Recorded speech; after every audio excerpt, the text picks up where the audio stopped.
Socialinis projektas, kuriame dalyvauja Lietuvos vaikai, iš dalies finansuojamas valstybės. O jos tikslas – suteikti vaikams svarbius plaukimo ir saugaus elgesio vandenyje įgūdžius.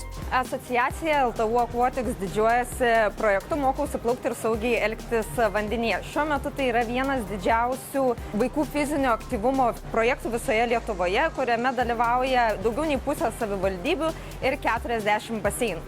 Šiais metais plaukia netgi 14 000 antrokų, kas rodo, kad tai yra išties svarbus, reikalingas ir laukiamas projektas tiek tėvų, tiek vaikų, tiek ir mokyklų. Projektas yra finansuojamas Švietimo mokslo ir sporto ministerijos kartu su Nacionalinė sporto agentūra. Valstybės lėšomis yra finansuojamos pirmos 18 pamokų daliai vaikų, tai kaip ir minėjau, tai šiais metais tai yra 14 000 vaikų iš maždaug 29 000.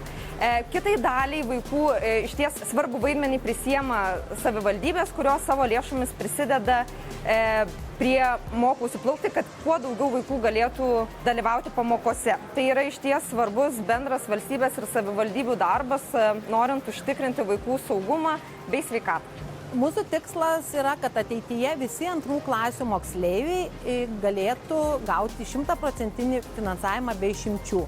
Šiuo metu per 32 plaukimo pamokas vaikai įgyja bazinius plaukimo ir saugaus elgesio vandenyje pagrindus. Tačiau per šiuos kelis metus mes pastebėjome, kad to nepakankama. Dėl to norėtumėm padaryti programą testinę, kad joje dalyvautų 2, 3 ir 4 klasių moksleiviai, tam, kad vaikai per ilgesnį laiką galėtų tobulinti savo plaukimo įgūdžius. Tikime, kad ši programa gali tapti vieta, kurioje atsiskleis jaunieji ateities plaukimo talentai. Nemažiau svarbus tikslas šios programos plėtra visoje Lietuvoje, ypatingą dėmesį skiriant savivaldybėms, kurios šiuo metu neturi pakankamos ar tinkamos infrastruktūros plaukimo ugdymui.